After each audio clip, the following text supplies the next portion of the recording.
അടിപൊളി ആളാണ്, വാ തുറക്കുന്നത് വരെ എന്നൊക്കെ നമ്മൾ ആൾക്കാരെ കുറിച്ച് പറഞ്ഞു കേട്ടിട്ടില്ലേ. അപ്പം നമ്മുടെ ഈ സംസാരം എങ്ങനെയാണ് നമ്മൾ ഉദാത്തവും ഉത്കൃഷ്ടമായ രീതിയിലാക്കി മാറ്റുക എന്നുള്ള കാര്യങ്ങൾ വളരെ സിമ്പിളായിട്ടും ആക്ച്വലി വളരെ എഫക്റ്റീവായിട്ട് നമുക്ക് ഇംപ്ലിമെൻറ്റ് ചെയ്യാൻ പറ്റുന്നത് എന്ന് വെച്ചാൽ അങ്ങനെ ഭയങ്കര ആർക്കും ചെയ്യാൻ പറ്റാത്ത കാര്യങ്ങളൊന്നുമല്ല, വളരെ സിമ്പിളായിട്ട്. പക്ഷെ നമ്മളങ്ങനെ ചിന്തിച്ച് കാണില്ല. അങ്ങനത്തെ ഓരോ കാര്യങ്ങൾ പറഞ്ഞിട്ടുള്ളൊരു വീഡിയോ ആണ്. അപ്പോൾ അതിൽ ആദ്യം അയാൾ പറഞ്ഞത്, നമ്മൾ ഈ ക്രിസ്ത്യാനിറ്റിയിലൊക്കെ പറയില്ലേ വൻ പാപങ്ങൾ അങ്ങനെ എന്തൊക്കെ ഇല്ലേ, അതുമാതിരി 7 വൻ പാപങ്ങൾ സംസാരിക്കുമ്പോൾ നമ്മൾ ചെയ്യാൻ പാടില്ലാത്തതെന്ന് പറഞ്ഞിട്ട് ആൾ 7 കാര്യങ്ങൾ പറയുന്നുണ്ട്. അതിൽ ആദ്യത്തെ കാര്യം എന്താ, അത് തന്നെ ഗോസിപ്പ് ചെയ്യുന്നത്. എന്ന് വെച്ചാൽ നമ്മൾ വേറെ ആൾക്കാരുടെ കുറ്റങ്ങൾ, എടാ അവനെ കണ്ടോ ശീ എന്നൊക്കെ പറഞ്ഞിട്ട് ഇങ്ങനെ ഗോസിപ്പ് ചെയ്യില്ലേ, ആ സംഭവം ചെയ്യാതിരിക്കുന്നത് നല്ലത്. കാരണം നമ്മൾ ആരുടെ കൂടെയാണ് ഗോസിപ്പ് ചെയ്യുന്നത്, കുറച്ച് കഴിഞ്ഞാൽ നമ്മൾ അവിടെ നിന്ന് എഴുന്നേറ്റ് പോയി കഴിഞ്ഞാൽ അവർ നമ്മളെക്കുറിച്ച് ഗോസിപ്പ് ചെയ്യും അല്ലേ. അപ്പം അങ്ങനെ ഇതിന് ഇടവരുത്താൻ താല്പര്യമില്ലെങ്കിൽ അങ്ങനെ ഒരു സർക്കിളിൽ ഇരിക്കാതിരിക്കുക, ഗോസിപ്പ് ചെയ്യാണ്ടിരിക്കുക. അത് മാത്രമല്ല, ജനറലി ഈ ഗോസിപ്പ് എന്ന് പറഞ്ഞാൽ ചില സമയത്ത് ഈ ഗോസിപ്പ് സർക്കിൾസിൻ്റെ ഒരു ഗുണം എന്താണെന്ന് വെച്ചാൽ കുറേ നമുക്ക് അറിയാത്ത കാര്യങ്ങളൊക്കെ ഇൻഫർമേഷൻ കിട്ടും. അതുകൊണ്ടായിരിക്കും നമ്മൾ അവിടെയൊക്കെ പോയിരിക്കുക. പക്ഷെ നല്ലത് ഒന്നിനും സമയമില്ല. നമ്മളിപ്പോൾ വയസ്സ് ഇത്രയും ആയില്ലേ, ഇനി ആകെ കുറച്ച് കാലം കൂടെ ജീവിക്കാമല്ലോ, ആ സമയം മുഴുവൻ ഗോസിപ്പ് അടിച്ച് തീർക്കണ്ട. നമുക്ക് കുറച്ച് നല്ല കാര്യങ്ങളൊക്കെ ചെയ്യാൻ ബാക്കിയുണ്ടല്ലേ, യൂട്യൂബ് ചെയ്യണം അല്ലേ, പിന്നെന്താ കുറേ കാര്യങ്ങൾ ചെയ്യാനുണ്ട്. അപ്പോൾ അതിന് വേണ്ടിയിട്ട് മാറ്റി വയ്ക്കുക, ഈ ഗോസിപ്പൊക്കെ മറന്നു കളയുക. അങ്ങനെ ഗോസിപ്പ് ചെയ്യാൻ തുടങ്ങുന്നുണ്ടെങ്കിൽ നമ്മൾ ഇപ്പോൾ വരാട്ടോ എന്ന് പറഞ്ഞിട്ട് എഴുന്നേറ്റ് പോവുക. അല്ലാണ്ട് നിങ്ങൾ ഗോസിപ്പ് ചെയ്യുന്നത് തെറ്റാണെന്നൊന്നും അങ്ങനെ പറയാൻ നിൽക്കണ്ട കേട്ടോ.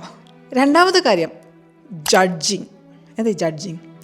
നമ്മളൊരു ജഡ്ജിയായിട്ട് ഇങ്ങനെ പറയുക, ഓ അവൻ ചെയ്തത് ഒട്ടും ശരിയായില്ല. ഈ ഓരോരുത്തർക്കും ഓരോ കാര്യങ്ങൾ ചെയ്യാൻ ഓരോ കാരണങ്ങളുണ്ടാവും അല്ലേ. പൊതുവേ ഇപ്പോൾ നമ്മുടെ വീട്ടിലേക്ക് അന്ന് വിളിച്ചിട്ട് ഒരാൾ വന്നില്ല, എന്തോ കാരണം ഉണ്ടായിരിക്കും. മിക്കവാറും അങ്ങനെ എന്തെങ്കിലും അയാൾക്ക് ഒഴിച്ചുവിടാൻ പറ്റാത്ത കാരണമായിരിക്കും. അല്ലെങ്കിൽ ഇങ്ങനെ ജീവിതത്തിൽ നടക്കുന്ന ഓരോ കാര്യങ്ങൾക്കും നമ്മൾ കാണാത്ത ഒരു പിന്നാമ്പുറം ഉണ്ടായിരിക്കും വേറെ ആൾക്കാരുടെ ജീവിതത്തിൽ. അപ്പോൾ നമ്മളതൊന്നും കാണാണ്ട് ഓരോരുത്തരെ പിടിച്ച് ജഡ്ജ് ചെയ്യാൻ നിൽക്കുക അല്ലേ, അവനിങ്ങനെയാ, അങ്ങനെ ഓരോരോ ആൾക്കാർക്ക് ഓരോ ടാഗ് അങ്ങ് കൊടുക്കുക, വെറുതെ ഒരു രസം. പക്ഷേ ഇതിങ്ങനെ കംപ്ലീറ്റ്ലി മോശമെന്ന് പറയാൻ പറ്റില്ല. നമ്മൾ എവല്യൂഷൻ്റെ ഭാഗമായിട്ട് ഇതൊക്കെ എല്ലാം കൂടെ അയാൾ പറഞ്ഞ പോയിൻറ്റ്സ് അല്ല കേട്ടോ, എൻ്റെ കുറേ കാര്യങ്ങളോട് ഞാൻ ഇൻക്ലൂഡ് ചെയ്യുന്നുണ്ട്. അതുകൊണ്ട് ആ വീഡിയോ കണ്ട ഇതൊന്നും അതിൽ പറഞ്ഞിട്ടില്ലല്ലോ എന്ന് ചോദിക്കരുത്. അപ്പം ഞാൻ പറയണത്,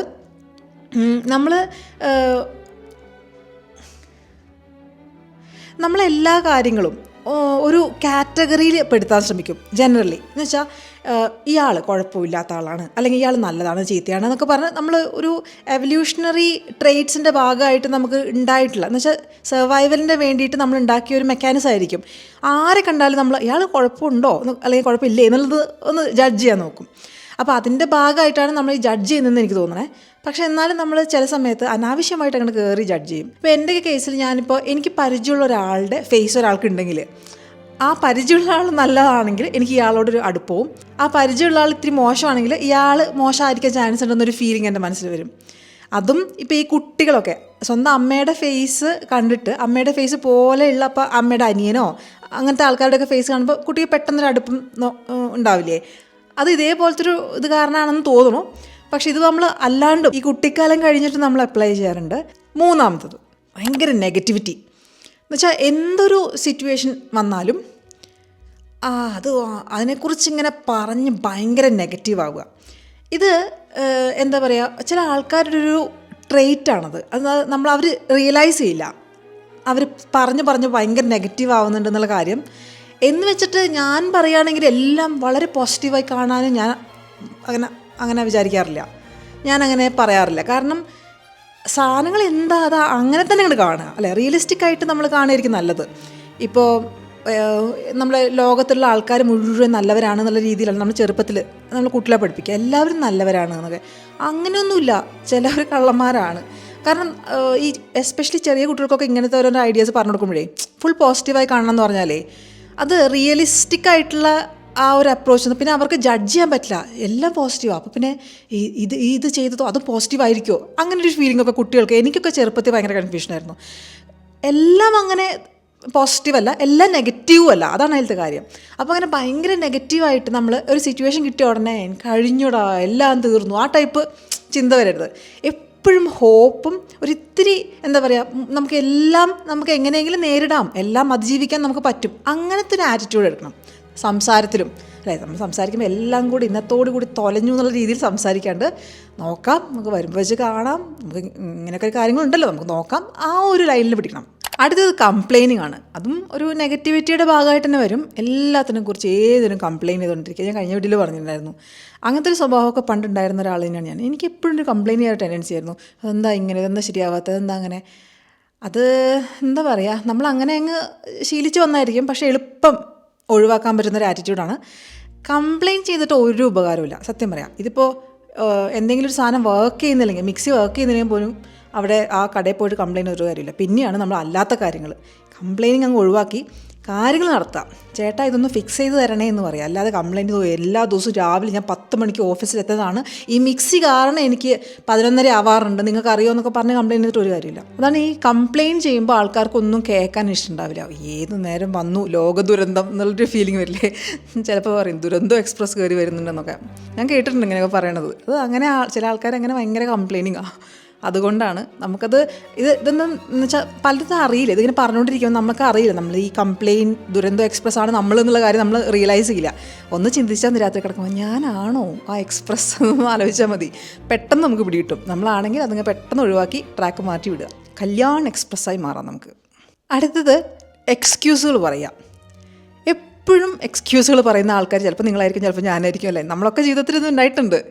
അയ്യോ എനിക്ക് പറ്റില്ല കേട്ടോ, അതങ്ങനെയാണേ, സോറിയേ, ഇങ്ങനെ പറയാറില്ലേ. എക്സ്ക്യൂസ് പറയണത് ഭയങ്കര ഒരു ടേൺ ഓഫാണ്.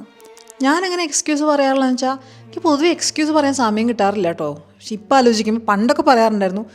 ഇപ്പോൾ ഞാൻ ശരിക്കുള്ള കാര്യം കൊണ്ടാണ്, വീഡിയോ റെക്കോർഡ് ചെയ്യണ്ടാവും, എഡിറ്റ് ചെയ്യാനുണ്ടാവും, പിന്നെ എങ്ങനെ അത് തന്നെ പറയണ്ടേ. അത് എക്സ്ക്യൂസ് അല്ല, ജനറലി ഉള്ള കാര്യം തന്നെയാണ്. പക്ഷെ എന്താണെന്ന് പറയുമോ, നമ്മളീ പറയുമ്പോൾ അയ്യോ എനിക്കിതൊക്കെ, ഞാനിങ്ങനെ എക്സ്ക്യൂസ് പറഞ്ഞില്ലേ ഇപ്പോൾ, അയ്യോ അതൊക്കെ ചെയ്യണം, ഇതൊക്കെ ശരിക്കും പറഞ്ഞാൽ എന്താ പ്രയോറിറ്റിയാണ്, അല്ലേ.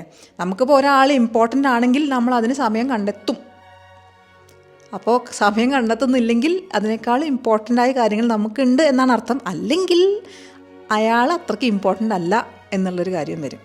അപ്പോൾ അത് നോക്കുക, നമുക്ക് ഒരാൾ എത്ര ഇമ്പോർട്ടൻ്റ് ആണ് അതനുസരിച്ച് നമ്മുടെ എക്സ്ക്യൂസിൻ്റെ ലെവലൊക്കെ ഒന്ന് മാറ്റി പിടിക്കാം. അടുത്തതാണ് ക്ലാസിക്. എനിക്ക് സത്യം പറഞ്ഞാൽ ഇങ്ങനത്തെ ആൾക്കാർ ഇഷ്ടമാണ് കേട്ടോ. കാരണം കേട്ടിരിക്കാൻ രസം, നമുക്കിത് അറിയാമെങ്കിൽ. എന്ന് വെച്ചാൽ കള്ളം പറയാം, അല്ലെങ്കിൽ ഭയങ്കരമായിട്ട് ആനത്തള്ളൽ, അങ്ങനത്തെ ആൾക്കാരുണ്ട്. എനിക്ക് പക്ഷേ അവരൊരു ടേൺ ഓഫ് ആയിട്ടല്ല, പക്ഷേ എപ്പോഴും തള്ളിയ ബുദ്ധിമുട്ടാട്ടോ. അയ്യോ ചില ആൾക്കാരില്ലേ, അയ്യോ അതെന്തൊരു സംഭവം എന്ന് പറഞ്ഞിട്ട് അങ്ങനെ പറയും. നമ്മൾ അവിടെ ചെല്ലുമ്പോൾ അതൊന്നും ഉണ്ടാവില്ല. ഇയാൾ എന്തിനാണ് ഇത്ര അധികം തള്ളുന്നതെന്ന് മനസ്സിലാവുണ്ടാവില്ല.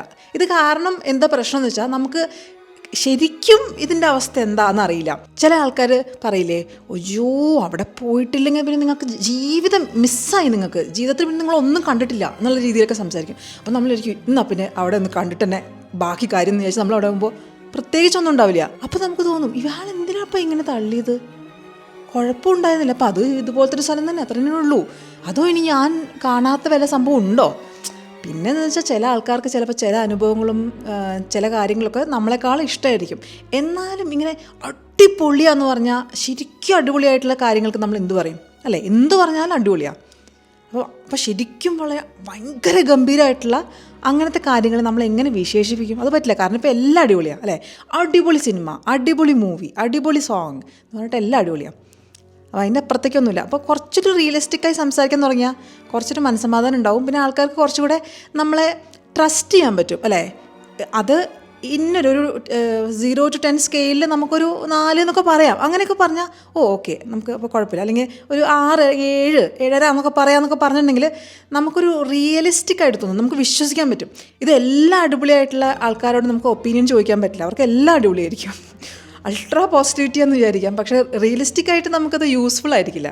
7ാമത്തെ ഇതൊരു ഇമ്പോർട്ടൻറ്റ് പോയിൻ്റ് കേട്ടോ, ഡോഗ്മറ്റിസം. എന്താണെന്ന് വെച്ചിട്ടുണ്ടെങ്കിൽ പലപ്പോഴും നമുക്ക് ഒരാൾ പറയുന്ന അയാളുടെ അഭിപ്രായം എന്താണ്, അല്ലെങ്കിൽ ശരിക്കുള്ള ഫാക്റ്റ് എന്താണ്, ഇത് തമ്മിൽ കൺഫ്യൂഷൻ ഉണ്ടാവും. ഇപ്പോൾ സാധാരണ ഒരു ആവറേജ് ആൾ, അല്ലേ, ഒരു ആവറേജ് മലയാളി അല്ലെങ്കിൽ ആവറേജ് മനുഷ്യൻ എന്ന് പറഞ്ഞാൽ ഈ ഡോഗ്മറ്റിസം ഒരു പ്രശ്നമായിട്ടുള്ള ആളായിരിക്കും. ഇന്നൊരു കാര്യം ഒരാളുടെ അഭിപ്രായമാണ്, ഇന്നൊന്ന് അയാളുടെ അഭിപ്രായമല്ല, അതൊരു ഫാക്റ്റാണ്, അതൊരു വസ്തുതയാണ് എന്നുള്ള കാര്യം തിരിച്ചറിയാൻ പറ്റാണ്ടിരിക്കും. അപ്പോൾ ഭയങ്കര ക്ലെവറായിട്ടുള്ള കുറച്ച് ആൾക്കാർ എന്ത് ചെയ്യുന്നറിയോ, ഇതെല്ലാം കൂടെ അങ്ങോട്ട് മിക്സ് ചെയ്യും. ഇത് ഞാൻ പലപ്പോഴും കണ്ടിട്ടുണ്ട്. ഞാൻ പേരെടുത്ത് പറയില്ല, കാരണം വലിയ വലിയ ഫിഗേഴ്സ് ആയിരിക്കും, നമ്മളെ ഒക്കെ പ്രബോധിപ്പിക്കുന്ന അല്ലേ, പ്രബോധനം ചെയ്യുന്നൊക്കെ ടൈപ്പ് ആൾക്കാർ, റിലീജിയസ് ലീഡേഴ്സ് അല്ലെങ്കിൽ ഓരോ തരം മൂവ്മെൻറ്റ്സ് ഒക്കെ ഇല്ലേ. ഇതിൻ്റെയൊക്കെ ആൾക്കാരെ നിങ്ങൾ ശ്രദ്ധിച്ചിട്ടുണ്ടെങ്കിൽ ചില സമയത്ത് ഇവർ പറയുന്നത് നമ്മൾ ആദ്യമൊക്കെ ഇവരുടെ വലിയ ഫാൻസ് ആയിരിക്കും കേട്ടോ. അത് കഴിഞ്ഞ് കുറച്ച് കഴിയുമ്പോൾ ഇയാളെന്താ ഇതിന് ഇങ്ങനെ പറഞ്ഞ, സാരമില്ല, എല്ലാം ശരിയായി പറഞ്ഞ ആളല്ലേ, ഇത് ശരിയായിരിക്കും, എനിക്കറിയാഞ്ഞിട്ടായിരിക്കും നമ്മൾ വിചാരിക്കും. ശരിക്കും പറഞ്ഞാൽ ഇത് ആൾക്കാരുടെ ഒരു തന്ത്രം. കുറേ കറക്റ്റ് സാധനം പറയും, എന്നുവെച്ചാൽ നമുക്ക് ഇതൊക്കെ നമ്മൾ അവരോട് യോജിക്കുന്നുണ്ടാവും. അതിനുശേഷം അതിൻ്റെ ഇടയിൽ കൂടെ അയാളുടെ ഒപ്പീനിയൻ അങ്ങോട്ട് കയറ്റി വയ്ക്കും. അപ്പോൾ എന്ത് പറ്റും, അത്രയും നേരമുള്ള അയാളുടെ വിശ്വാസ്യത നഷ്ടപ്പെടുകയാണ് അല്ലേ. ഇതിൽ പ്രശ്നം എന്താണെന്ന് വെച്ചാൽ സാധാരണ ആൾക്കാർക്ക് ചിലപ്പോൾ മനസ്സിലാവില്ല ഇയാൾ പറയുന്നത് ആ ഒരു പോയിന്റ് ശരിയല്ല എന്ന് നമ്മൾ ചിന്തിക്കില്ല. കാരണം അയാൾ അത്രയും നല്ല കാര്യങ്ങൾ പറയുമ്പോൾ നമ്മളായിരിക്കും എന്തൊരു നല്ല മനുഷ്യൻ, ഇത് ശരിയായിരിക്കും, നമ്മൾ ചിന്തിക്കുകയില്ല. നമ്മൾ ബ്ലൈൻഡായിട്ട് ഒരാളെ ഫോളോ ചെയ്യാൻ തുടങ്ങും. ഭയങ്കര അപകടം കേട്ടോ.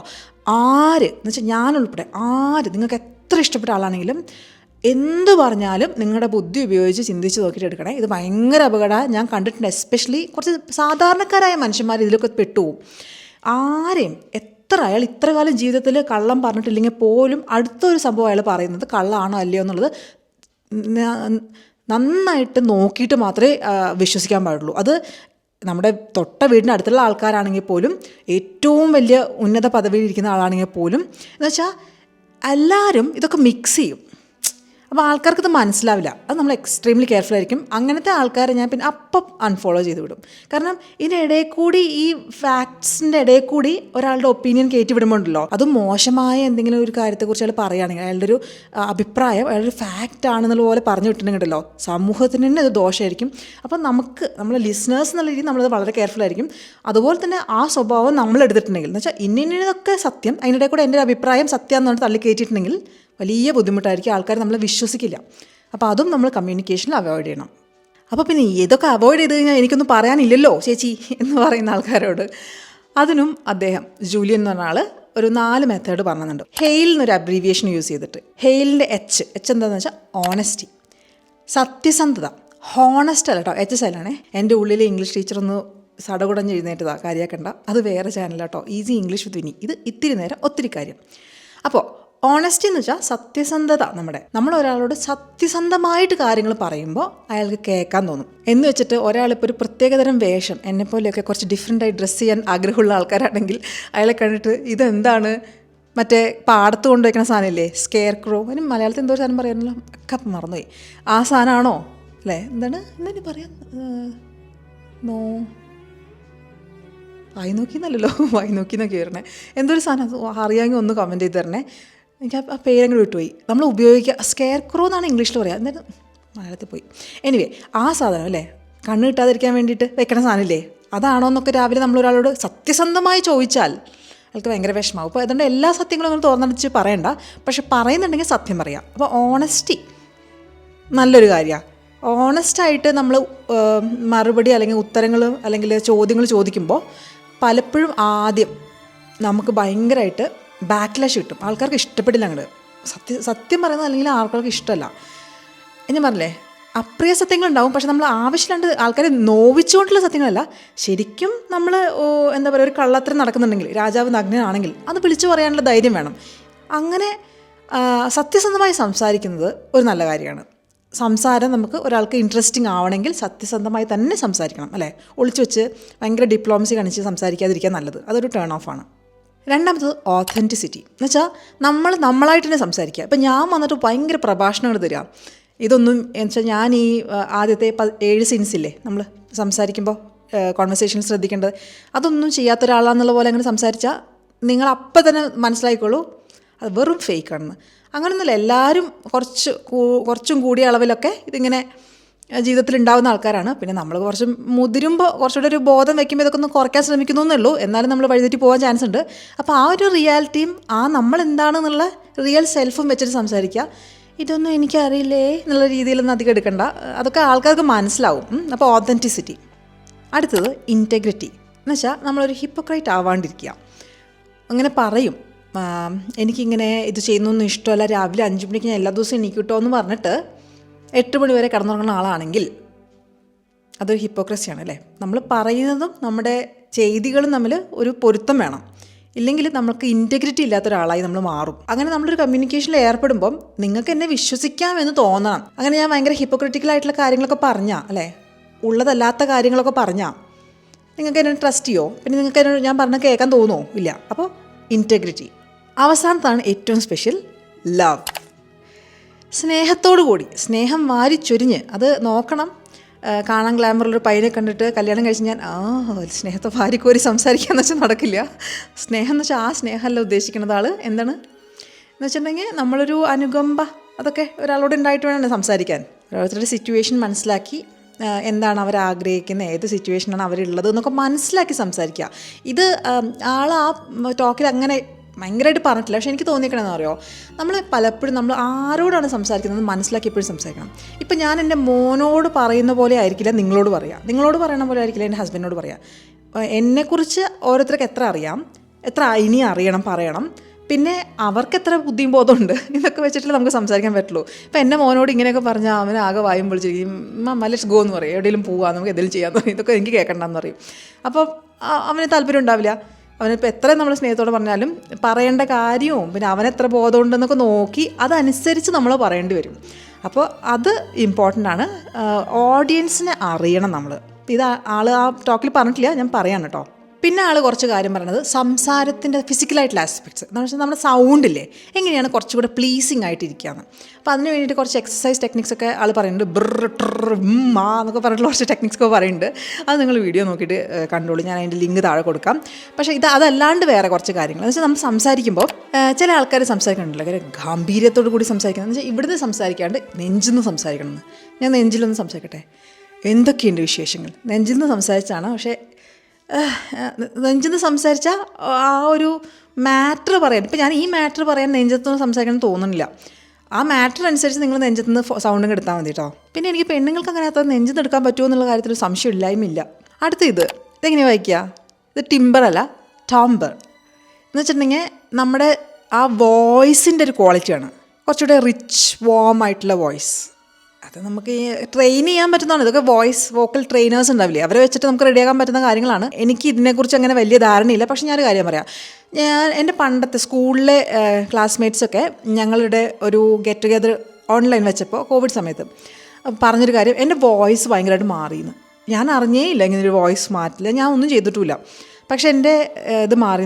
വേണമെങ്കിൽ ഞാൻ ഈ യൂട്യൂബിൽ പ്രസൻറ്റേഷൻ അത് ഞാൻ കുറേ ശ്രദ്ധിക്കുമ്പോൾ അറിയാണ്ട് മാറുന്നതാവാം. കാരണം കുറച്ചുകൂടി നന്നായി പ്രസൻറ്റ് ചെയ്യാൻ ഞാൻ ശ്രമിക്കില്ലേ, അപ്പോൾ അറിയാണ്ട് മാറുന്നതാവാം. പക്ഷേ എനിവേ നമ്മൾക്ക് കോച്ചസൊക്കെ ഉണ്ടാവും, അവരിതിൻ്റെ സ്പെഷ്യലൈസ് ചെയ്യുന്നതാണ്. അവർ നമ്മുടെ വോയിസൊക്കെ ഓരോരോ എക്സസൈസൊക്കെ ചെയ്തിട്ട് ഇത് റെഡിയാക്കി എടുക്കാൻ സഹായിക്കും. അടുത്തത് വളരെ ഇമ്പോർട്ടൻ്റ് ആണ്. ഇതിപ്പോൾ നിങ്ങൾക്ക് വോക്കൽ കോച്ചിൻ്റെ അടുത്തൊന്നും പോകണ്ട കേട്ടോ. പ്രോസ്ഡി ഇതിനിപ്പോൾ കോച്ചൊന്നും വേണ്ട, ഞാൻ പറഞ്ഞുതരാം. എന്നുവെച്ചാൽ ചില ആൾക്കാർ സംസാരിക്കുന്നുണ്ടോ, ഞാൻ ഇന്നലെ രാത്രി പോയപ്പോൾ അവനെ കണ്ടിട്ട് വന്നിട്ട് പിന്നെ അവനെ കാണാതിരുന്നപ്പോൾ എനിക്ക് ആകെ വിഷമമായതുകൊണ്ട് ഞാൻ അങ്ങനെ പോയി, ഇങ്ങനെ സംസാരിച്ചാൽ നമ്മൾ ഇത് എവിടെയാണെന്ന് എല്ലാം ഒരു ടോണിലാണ് പോവുക. ചില ആൾക്കാർ സംസാരിക്കുമ്പോൾ അതിൽ ഒരു നല്ല എന്താ പറയുക, ഒരു ട്യൂണൊക്കെ മാറി ഭയങ്കര വേരിയേഷൻ വരും.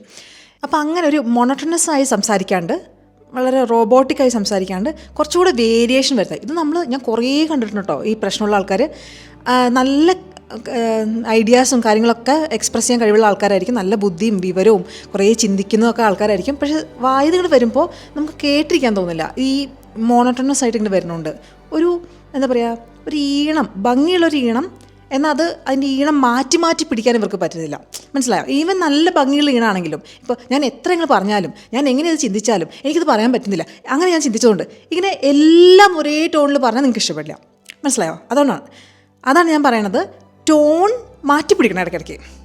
അത് ശ്രമിച്ചാൽ ശരിയാവും. നിങ്ങൾക്ക് അങ്ങനത്തെ പ്രശ്നം ഉണ്ടെങ്കിൽ അതൊന്ന് ജസ്റ്റ് ഒന്ന് നമ്മൾ ആരുടെയെങ്കിലുമൊക്കെ സംസാരം കിട്ടുമെന്ന് മിമിക്കാൻ നോക്കിയാൽ മതി. അത് ശരിയാവുന്ന കാര്യം കേട്ടോ. അടുത്തത് പേസ്. ഇത്രയും നേരം ഞാൻ അങ്ങനെ പോയതുണ്ടോ, കുർള എക്സ്പ്രസ് പോയതുപോലെ ചിരിന്ന് പോയതുണ്ടോ? എനിക്ക് എപ്പോഴും ഉള്ളൊരു പരിപാടിയാണ് സ്പീഡ് കൂടി പോവാം. അതെന്ന് വെച്ചാൽ നമുക്ക് എന്താണ് അവതരിപ്പിക്കേണ്ടത് അതനുസരിച്ച് സ്പീഡ് മാറണം. ഇപ്പോൾ നീ അറിഞ്ഞോ അങ്ങനെ പറഞ്ഞിട്ടൊരു സസ്പെൻസ് ഇട്ട് കഴിഞ്ഞാൽ നമ്മൾ എൻ്റെ ദൈവമേ ഇതെന്താണോ നടന്നത്, എന്താ അറിഞ്ഞത്, അങ്ങനെ ഒരു ഫീലിംഗ് വരില്ലേ. നീ അറിഞ്ഞോ അങ്ങനെ നേരെ പറഞ്ഞുകൊണ്ട് പോയാൽ ആ ഒരു സസ്പെൻസ് വരില്ല. സ്പീഡിൽ പറയേണ്ട കാര്യങ്ങളുണ്ടാവും, അല്ലെങ്കിൽ സസ്പെൻസ് ഇട്ട് പറയേണ്ട കാര്യങ്ങളുണ്ടാവും. അപ്പോൾ ആ ഒരു ഇത് പിടിക്കണം. അതാണ് പേസിൽ ശ്രദ്ധിക്കേണ്ടത്. പിന്നെ അതുപോലെ പിച്ച്. ചില ആൾക്കാർ സംസാരിക്കുമ്പോൾ ഭയങ്കര ഹൈ പിച്ച്, അയ്യോ എനിക്കതൊന്നും അറിയില്ലാത്തിട്ടോ, അയ്യോ പക്ഷെ നീ അങ്ങനെ പറയാൻ പാടില്ലായിരുന്നു. അങ്ങനെ ഒരു ഹൈ പിച്ചിൽ കയറി സംസാരിക്കും. ചില ആൾക്കാർ ഇതേപോലെ വളരെ ലോ പിച്ചിൽ കയറും. എനിക്കറിയാൻ പറ്റുന്നില്ലാത്തതുകൊണ്ട് അങ്ങനെ പിടിക്കും. ഇത് എല്ലാം ആവശ്യമുണ്ട് ഓരോരോ സിറ്റുവേഷനിൽ. അപ്പോൾ എപ്പോഴും നമ്മളിങ്ങനെ ഒരു മീഡിയം പിച്ച് എന്ന് പറയാൻ പറ്റില്ല. എന്നിട്ടുണ്ടല്ലോ ഞാൻ അങ്ങനെ പറയാനപ്പോൾ ചിലപ്പോൾ ഹൈ പിച്ച് വരും, ചിലപ്പോൾ എന്തെങ്കിലുമൊക്കെ തൊണ്ടയിടറി പറയേണ്ട കാര്യങ്ങൾ ചിലപ്പോൾ ലോ പിച്ച് വരും. അപ്പോൾ അതൊക്കെ ഒന്ന് മാറണം, ആ സിറ്റുവേഷൻ അനുസരിച്ച് ഇത് മാറണം. പക്ഷേ ഈ ഭയങ്കര ഹൈ പിച്ചിൽ എപ്പോഴും സംസാരിക്കുന്ന ആൾക്കാരുണ്ടാവുമല്ലോ, ഞാൻ ആരാന്ന് പറയുന്നില്ല, നിങ്ങൾക്കറിയാം. എനിക്ക് അത് കേട്ടോണ്ടിരിക്കാൻ പറ്റില്ല. അങ്ങനത്തെ സൗണ്ട് ഇങ്ങനെ അങ്ങനത്തെ കേട്ടോണ്ടിരിക്കാൻ പറ്റില്ല, എനിക്ക് ഭയങ്കര ബുദ്ധിമുട്ടാണ്. പക്ഷേ അത് ഇഷ്ടമുള്ള ആൾക്കാരുണ്ട് കേട്ടോ. അപ്പോൾ അതങ്ങനെ നമ്മുടെ ആവശ്യം അനുസരിച്ച് അതൊക്കെ നമ്മളൊന്ന് മോഡുലേറ്റ് ചെയ്യാം. അതുപോലെ തന്നെയാണ് വോള്യൂം അല്ലേ, എൻ്റെ ശബ്ദത്തിൻ്റെ അളവ്. ഒക്കെ സംസാരിക്കുന്ന ആൾക്കാരുണ്ട്. ചിലപ്പോൾ ഫോൺ വിളിക്കുമ്പോൾ എൻ്റെ അച്ഛനൊക്കെ അങ്ങനെയാണ്. അച്ഛൻ ഫോൺ വിളിക്കുന്നുണ്ടെങ്കിൽ എനിക്ക് തോന്നുന്നത് അയാൾക്ക് അവിടെ ആ ആൾക്ക് ഫോണുള്ള ആൾക്ക് കേൾക്കുന്നുണ്ടാവും, ഫോൺ ഉപയോഗിക്കാണ്ട് തന്നെ. അത്രയും അച്ഛന് സംസാരിക്കാറുണ്ട്. എൻ്റെ അച്ഛൻ ഇത് കാണാതിരിക്കട്ടെ, ഇതൊക്കെ പബ്ലിക് കഴിഞ്ഞാമെന്ന് പറയുന്നതെന്ന് ആൾക്ക് തോന്നും. അതുപോലെ ചില ആൾക്കാർ വളരെ ശബ്ദം കുറച്ചാൽ പറയും. അങ്ങനെ ആൾക്കാർ എനിക്കറിയാം, അയ്യോ ഒന്നും കേൾക്കില്ല, ഞാൻ വിചാരിക്കും എൻ്റെ ചെവിയുടെ പ്രശ്നമായിരിക്കുമെന്ന്. അത്രയും പതിയെ സംസാരിക്കുന്ന ആൾക്കാരുണ്ട്. അപ്പോൾ അതൊക്കെ നമ്മുടെ ആൾക്കാർ ലിസൺ ചെയ്യണമെങ്കിൽ ഇതൊക്കെ ഒന്നൊന്ന് നമ്മൾ മോഡുലേറ്റ് ചെയ്യണം അല്ലേ. ഭയങ്കര അലറി സംസാരിക്കുന്ന ആൾക്കാരുടെ അടുത്ത് എത്ര നേരം ഇരിക്കും, അല്ലെങ്കിൽ തീരെ ശബ്ദം കുറവാണെങ്കിലും എന്ത് ചെയ്യും. അതൊക്കെയാണ് ആൾ പറഞ്ഞ കാര്യങ്ങൾ. ഇനി ഇതിൽ എനിക്ക് തോന്നിയ കുറച്ച് കാര്യങ്ങൾ എന്തൊക്കെയാണെന്ന് വെച്ചാൽ, നമ്മൾ എപ്പോഴും ഇങ്ങനെ സംസാരം എങ്ങനെ നന്നാക്കാമെന്ന് മാത്രമല്ല, പൊതുവെ നമുക്ക് അങ്ങോട്ട് സംസാരിക്കണമെങ്കിൽ അവർ ഏത് അവസ്ഥയിലിരിക്കുന്നത്, എന്താ അവരുടെ പ്രശ്നം, എന്താണ് അവർക്ക് ഏറ്റവും കൺസേൺ ആയിട്ടുള്ളത് എന്നുള്ള കാര്യങ്ങളൊക്കെ നമ്മൾ മനസ്സിലാക്കണം അല്ലേ. അല്ലെങ്കിൽ വളരെ എന്താ പറയുക, ക്ലൈമറ്റ് ചേഞ്ചിനെ കുറിച്ച് വളരെയധികം വിഷമിച്ചിരിക്കുന്ന ഒരു മനുഷ്യൻ, അയാൾ അതിനെക്കുറിച്ച് സംസാരിക്കുകയാണ്. അപ്പോൾ അതിൻ്റെ ഇടയിൽ കയറിയിട്ട് ഞാൻ വളരെ ഇൻട്രസ്റ്റിംഗ് ആയിട്ടുള്ള വേറെ ടോപ്പിക്ക് പറഞ്ഞാലോ, ചിലപ്പോൾ ശരിയാവില്ല. അപ്പോൾ അതേ ആൾക്ക് സംസാരിക്കാൻ ആഗ്രഹമുള്ള ടോപ്പിക്കിനെ കുറിച്ച് നമ്മൾ സംസാരിക്കുന്നത്. അതുകൊണ്ട് നമ്മൾ കുറച്ചുകൂടി ലിസൺ ചെയ്യാം. ലിസൺ നന്നായി ചെയ്താൽ നമുക്ക് നന്നായിട്ട് നമ്മുടെ കാര്യം അവതരിപ്പിക്കാൻ പറ്റും. എന്താണ് അവർക്ക് വേണ്ടത് എന്ന് നോക്കിയിട്ട് അവതരിപ്പിക്കാൻ പറ്റും. അപ്പോൾ ലിസണിങ് ആണ് വളരെ ഇമ്പോർട്ടൻറ്റ്. ഞാൻ നിങ്ങളെ ലിസൺ ചെയ്യാറുണ്ടല്ലോ. എങ്ങനെ, ഞാൻ കോമെൻറ്റിൽ നിങ്ങൾ പറയുന്നതൊക്കെ കേൾക്കാറുണ്ടല്ലോ, ഞാൻ കാണാറുണ്ട് കേട്ടോ. ചിലർ എന്താ പറയുക, മോട്ടിവേഷനൊക്കെ ഭയങ്കര ഇഷ്ടമുള്ള. എനിക്ക് അധികം ഞാൻ പറയട്ടെ, എനിക്ക് മോട്ടിവേഷൻ അധികം നിങ്ങൾ കേൾക്കണമെന്ന് ഒരു ആഗ്രഹമില്ല കേട്ടോ. ഞാനിങ്ങനെ എന്താ പറയുക, നല്ല നല്ല കാര്യങ്ങളൊക്കെ ഓരോന്ന് കിട്ടുന്നത് പറയാം. പക്ഷേ മോട്ടിവേഷൻ എന്ന് പറഞ്ഞാൽ ഒരു രസമാണ് രാവിലെയൊക്കെ കേൾക്കാൻ. പക്ഷെ നമുക്കത് ഇംപ്ലിമെൻ്റ് ചെയ്യണം ലൈഫിൽ അല്ലേ, എന്നിട്ടല്ലേ സൂപ്പറാവണ്ടേ. അല്ലാണ്ട് നമ്മൾ കേട്ടുകൊണ്ടിരിക്കുന്ന ചില വകുപ്പ് ആൾക്കാരുണ്ട്, അവരെയാണ് പ്രത്യേകം എടുത്ത് പറയുന്നത് കേട്ടോ. കേട്ട് എവിടെ എത്തില്ല, നമ്മളത് ഇംപ്ലിമെൻ്റ് ചെയ്യാൻ നോക്കണം കേട്ടോ. ചെറുതൊക്കെ എല്ലാം നടക്കുമൊന്നുമില്ല, പിന്നെ നമുക്ക് പറ്റാവുന്ന രീതിയിൽ അഡാപ്റ്റൊക്കെ ചെയ്തെടുക്കും. അതുകൊണ്ട് മോട്ടിവേഷൻ ഞാനങ്ങനെ അധികം ചെയ്യാൻ ഉദ്ദേശിക്കുന്നില്ല കേട്ടോ. പിന്നെ ഈ മോട്ടിവേഷൻ ചെയ്യാൻ മാത്രമൊന്നും ഞാനങ്ങനെ വളർന്നിട്ടില്ല കേട്ടോ. സത്യം പറഞ്ഞാൽ നിങ്ങൾ എന്നെ സത്യസന്ധമായി അറിയുന്നത് നന്നായിരിക്കും. അപ്പോൾ നമ്മൾ പറഞ്ഞത് നല്ല ലിസണർ ആയിരിക്കണം കേട്ടോ. അത് വളരെ ഇമ്പോർട്ടൻ്റ് ആയ കാര്യമാണ്. ചില ആൾക്കാർ പക്ഷേ വളരെ ലിസണിങ് മാത്രമുള്ള ആൾക്കാർ എനിക്കറിയാം. എൻ്റെ ഹസ്ബൻഡിനൊക്കെ പോലെ കുറച്ചധികം ലിസൺ ചെയ്യും. ഞാൻ ഇടയ്ക്ക് വരും വല്ലതും സംസാരിച്ചൂടെ, എന്തിനാണ് ഞാൻ പറഞ്ഞതൊക്കെ കേട്ടോണ്ടിരിക്കണം. എനിക്ക് ചില സമയത്ത് തോന്നുന്നു കേൾക്കുന്നുണ്ടോ വല്ലതും, ഞാനിങ്ങനെ പറയണ മാത്രമേ ഉള്ളൂ, ആൾ വേറെ ഏതെങ്കിലും ലോകത്താണെന്നൊക്കെ തോന്നിപ്പോകാറുണ്ട്. അപ്പോൾ അങ്ങനെയല്ല, ലിസണും ചെയ്യണം. നല്ല ഫീഡ്ബാക്കോ അല്ലെങ്കിൽ എന്താണ് മനസ്സിലാവാത്തതെന്ന് കൃത്യമായ ചോദ്യങ്ങൾ ചോദിക്കുക. അത് എനിക്ക് ഭയങ്കര ഒരു ഇൻട്രസ്റ്റുള്ള ഒരു സംഭവമാണ്. ആൾക്കാർ ഞാൻ ചോദിക്കുന്നത് കേട്ടിട്ട് വളരെ നല്ല ചോദ്യങ്ങൾ ചോദിക്കുമ്പോൾ ഞാൻ ഇന്നത്തെ ദിവസം അങ്ങോട്ട് സഫലായി എന്ന് വിചാരിക്കും. വേറെ കാര്യം, നമുക്കൊരു ക്ലിയർ ഐഡിയ ഉണ്ടാക്കണം. നമ്മളൊരു കാര്യം പറയാൻ പോവാണ്, അത് പറഞ്ഞു കഴിഞ്ഞാൽ അയാളുടെ അവസ്ഥ എന്തായിരിക്കും, അയാൾ അതിന് ഗെയിൻ ചെയ്യുമോ അത് അയാളുടെ ജീവിതം താറുമാറാവോ നമ്മൾ പറഞ്ഞു കേട്ടിട്ട് എന്നൊക്കെ ആലോചിച്ച് നമ്മൾ കാര്യങ്ങൾ പറയാം. അല്ലെങ്കിൽ തന്നെ ഞാനിത് പറഞ്ഞു കഴിഞ്ഞാൽ അയാൾക്ക് എന്തായിരിക്കണം ഫീൽ ചെയ്യേണ്ടത്, അന്നൊരു സാധനം നമ്മുടെ ഉള്ളിൽ വേണം. അത് ഓട്ടോമാറ്റിക്കായി വരുന്നതാണ്. നമ്മൾ ഓരോന്ന് പറയുമ്പോൾ ഇയാൾക്ക് എങ്ങനെ ഫീൽ ചെയ്യും നമ്മൾ ചിന്തിക്കാറുണ്ട്, പക്ഷേ ചിലർ ചിന്തിക്കാറില്ല. അപ്പോൾ അങ്ങനെ ഞാനിത് പറഞ്ഞു കഴിഞ്ഞാൽ എനിക്ക് എങ്ങനെയാണ് അയാളെ ഫീൽ ചെയ്യേണ്ടതെന്നുള്ളൊരു ഉദ്ദേശം നമ്മുടെ ഉള്ളിലുണ്ടെങ്കിൽ നമ്മൾ പറയുന്നത് കുറച്ചുകൂടി നന്നാവും. അപ്പോൾ നമുക്ക് കുറച്ചുകൂടി ക്ലാരിറ്റിയും കിട്ടും സംസാരിക്കാൻ വേണ്ടിയിട്ട്. പിന്നെ ഒരു ഇമ്പോർട്ടൻറ്റ് കാര്യം, സംസാരം എന്ന് പറയുന്നത് പലപ്പോഴും വാക്കുകളിൽ വരില്ല, സൈലൻസിലുണ്ട് സംസാരം. പിന്നെ നമ്മുടെ ഒരു നോട്ടം, ഒരു പിരികം പൊന്തിക്കൽ, ഒരു ചെറിയ ചിരി, എല്ലാത്തിലും ഒരു കമ്മ്യൂണിക്കേഷൻ വരും. അത് വളരെ ഇമ്പോർട്ടൻറ്റ് കമ്മ്യൂണിക്കേഷനാണ്. നമ്മൾ എന്താ പറയുക 90%, എത്രയും കൂടി %, 90 ആയിരിക്കില്ല, എനിക്ക് ഓർമ്മയില്ല. ഞാനൊരു വീഡിയോ പണ്ട് കണ്ടിട്ടുണ്ട്, ഈ ബോഡി ലാംഗ്വേജ് അതിനെക്കുറിച്ച് പഠിക്കുന്ന ആൾക്കാർ, ഈ CIA FBI അങ്ങനെ ഏതോ ഒരു ഓർഗനൈസേഷനിൽ ഈ കുറ്റാന്വേഷണ അവരുടെ ഇടയിൽ ഉള്ള ഒരാളാണ്. അയാളിങ്ങനെ ബോഡി ലാംഗ്വേജ് വെച്ചിട്ട് നമുക്ക് കുറേ കാര്യങ്ങൾ മനസ്സിലാക്കാൻ പറ്റും. ഒരാൾ ഇരിക്കുന്നതോ കാലിളക്കുന്നതോ അയാളുടെ നോട്ടം അങ്ങനെ പിന്നെ മുഖം തുടയ്ക്കുന്നത് തൂണ്ടുന്നത് ഇതൊക്കെ വെച്ചിട്ട് നമുക്ക് ആൾക്കാർ അവരുടെ പല കാര്യങ്ങളും മനസ്സിലാക്കാൻ പറ്റും. അപ്പോൾ അങ്ങനെ നോൺ വെർബലായിട്ട് നമ്മൾ കുറേ കമ്മ്യൂണിക്കേഷൻ ചെയ്യുന്നുണ്ട്. അപ്പോൾ അത് മനസ്സിലാക്കാം. അതിനെക്കുറിച്ച് ഞാനൊരു ബുക്ക് വായിക്കുന്നുണ്ട് കേട്ടോ. അത് വായിച്ചതിൻ്റെ അതിൽ ഇമ്പോർട്ടൻറ്റ് കാര്യങ്ങൾ പറഞ്ഞു കേട്ടോ. വായിക്കുന്നുണ്ടെന്ന് പറഞ്ഞാൽ വായിക്കാൻ വേണ്ടി എടുത്തു വെച്ചിട്ടുണ്ട്. ഇത് ഇപ്പോഴത്തെ ബുക്ക് പാരൻറ്റിങ്ങിൻ്റെ ഒരു ബുക്ക് വായിച്ചുകൊണ്ടിരിക്കുക. അത് കഴിഞ്ഞിട്ട് അതെടുക്കാം കേട്ടോ. പിന്നെ വേറൊരു കാര്യമുള്ളത് കോമഡി. തമാശ പറഞ്ഞാൽ എല്ലാവർക്കും ഇഷ്ടമായിരിക്കും അല്ലേ. ചെറിയ തമാശകൾ വിറ്റു അല്ലെങ്കിൽ പ്രാസം ഒപ്പിച്ച് എന്തെങ്കിലുമൊക്കെ ഒരു തമാശ പറഞ്ഞാലൊക്കെ രസമായിരിക്കും. പക്ഷേ അത് ഭയങ്കര ഡേഞ്ചറസ് ആണ്. എന്ന് വെച്ചാൽ നമ്മളൊരു തമാശയ്ക്ക് വേണ്ടിയിട്ടൊരു തമാശ ഉണ്ടാക്കിയാൽ ഭയങ്കര ബോറാണ്. അതേക്കാളും പ്രശ്നം എന്ന് വെച്ചിട്ടുണ്ടെങ്കിൽ ആ തമാശ ആരെങ്കിലും വേദനിപ്പിക്കുന്നുണ്ടെങ്കിൽ കഴിഞ്ഞു. കോമഡിയാന്ന് തോന്നാം, പക്ഷെ ഭയങ്കര എന്താ പറയുക ഹേർട്ട്ഫുൾ ആയിട്ടുള്ള ടൈപ്പ് ഓരോരോ തമാശകളാണ്. ഞാൻ കേട്ടിട്ടുണ്ട് ഇങ്ങനത്തെ തമാശകൾ പറയുന്ന ആൾക്കാർ. നമുക്ക് അന്നൊന്നും പറയാനുള്ള ഒരു ഇതില്ല. എന്നുവെച്ചാൽ ഓപ്പണായിട്ട് മുഖത്ത് നോക്കിയിട്ട് ഞാനിവിടെ ജർമ്മനിയിൽ നിന്ന് കേട്ടിട്ടുണ്ട്. അപ്പോൾ എനിക്ക് ഭയങ്കര അയ്യോ നമ്മൾ എന്താപ്പോൾ ചെയ്യുക, ഇതിനിടയിൽ ഇടപെടാനോ അല്ലെങ്കിൽ അത് പറയാൻ പാടില്ല എന്ന് പറയാനുള്ളൊരു സാഹചര്യത്തിലല്ല നമ്മൾ. ഭയങ്കര ഒരു ഓക്വേർഡ് മൊമെൻ്റ് ആയിരിക്കും. അപ്പോൾ അങ്ങനെ ആൾക്കാരുടെ ബോഡി ഷേമിങ് വെച്ച് സംസാരിക്കുക, അല്ലെങ്കിൽ ഹൈറ്റ് കുറഞ്ഞതിനെ പറ്റി, മുടിയില്ലാത്തതിനെ പറ്റി, ഇങ്ങനെ പലതിനെയും കുറിച്ച് ആൾക്കാർ പറയാറുണ്ട്. എന്നെ ഡോറ എന്ന് വിളിക്കാറുണ്ട് ഇങ്ങനെ മുടി വെട്ടി കഴിഞ്ഞാൽ. എനിക്കതൊന്നും പ്രശ്നമല്ല കേട്ടോ. അങ്ങനെയെങ്കിലും ഞാനൊന്ന് സന്തോഷിക്കട്ടെ. ഡോറയൊക്കെ എനിക്കിഷ്ടമാണ്. ഡോറയുടെ നാട്ടിലേക്ക് പോവാണോ, അടുത്ത് എവിടെയാണ് ഡോറ പോകണമെന്നൊക്കെ ചോദിക്കാറുണ്ട്. അങ്ങനെ കുറച്ച് എന്താ പറയുക, കുറച്ച് തമാശ എടുക്കാനും പറ്റണം. ഇപ്പോൾ തീരെ മുടിയില്ലാത്ത ആളാണെങ്കിൽ എന്ത് ചെയ്തിട്ട് മുടി വലുതാവുന്നില്ലെങ്കിൽ അവർക്കൊക്കെ ഇങ്ങനെ പറഞ്ഞ വിഷമമാവും. അപ്പോൾ എൻ്റെ മുടി ഞാൻ വെട്ടണം കേട്ടോ. ഞാൻ എന്താ വെട്ടണമെന്ന് വെച്ചിട്ടുണ്ടെങ്കിൽ അത് പറയാം. ഇനിയിപ്പോൾ എനിക്ക് പറയാൻ ആഗ്രഹം ഉണ്ടായിരുന്നു. ആൾക്കാരിങ്ങനെ ടാറ്റു ഒക്കെ എടുക്കില്ല. എനിക്ക് അതിനോടൊന്നും വലിയ താല്പര്യമില്ല. എനിക്കങ്ങനെ പെർമനൻ്റ് ആയിട്ടുള്ള ഒരു സാധനം എനിക്കിഷ്ടമല്ല. ഒരു സാധനം എന്ന് പറയാൻ പറ്റുമോ, ടാറ്റു എന്തായാലും ഇഷ്ടമല്ല. അപ്പോൾ എൻ്റെ ഫുൾ എക്സ്പീരിയൻസ് മുടിയില്ല. ഒന്നുമില്ലെങ്കിൽ അതങ്ങ് വളരുമല്ലോ. അത് വെച്ച് ഞാൻ തന്നെ ചെയ്യുന്ന ഓരോരോ വിക്രസാണ് ഇതൊക്കെ. അപ്പോൾ ഇന്ന് ഇത്രയൊക്കെ ഉള്ളൂ. കുറേ ആഘോഷങ്ങളൊക്കെ വരാൻ പോവാണ് അല്ലേ. നിങ്ങൾ നല്ല ഫുഡൊക്കെ ഉണ്ടാക്കും. ഞാൻ കുറച്ച് ഫുഡ് ഉണ്ടാക്കുന്ന വീഡിയോസ് കാണിച്ചു കേട്ടോ. എൻ്റെ ഒരു ഫ്ലഫി എഗ് ഉണ്ട്. എൻ്റെ മോന് ഭയങ്കര ഇഷ്ടമുള്ളൊരു ഫ്ലഫി എഗ്. ഫ്ലഫി എന്ന് വെച്ചാൽ അറിയില്ല, ഇങ്ങനെ പഞ്ഞി പോലെയുള്ള മുട്ട. എൻ്റെ മോനും ഹസ്ബൻഡിനും വളരെ ഇഷ്ടമാണ്. അപ്പോൾ സിമ്പിളായൊരു സംഭവമാണ്, പക്ഷേ അങ്ങനെ ഉണ്ടാക്കിയാൽ നല്ല രസമായിരിക്കും. അപ്പോൾ ഞാൻ അടുത്തൊരു വീഡിയോ ചെയ്യാൻ നോക്കാം കേട്ടോ. ഇന്ന് അത്രയൊക്കെ ഉള്ളൂ. എല്ലാ ആഘോഷങ്ങളും നല്ല ഹാപ്പിയായി എൻജോയ് ചെയ്ത് നല്ല രീതിയിൽ സംസാരിച്ച് നമ്മുടെ ടെക്നിക്സൊക്കെ യൂസ് ചെയ്ത് 7 പാപങ്ങളൊന്നും ചെയ്യാണ്ട് നന്നായി ആഘോഷിക്കുക. എല്ലാവർക്കും നല്ലൊരു വീക്ക് ആശംസിക്കുന്നു. അടുത്ത ആഴ്ച നമുക്ക് വീണ്ടും വേറൊരു വീഡിയോയിൽ കാണാം. അതുവരേക്കും ബൈ ബൈ.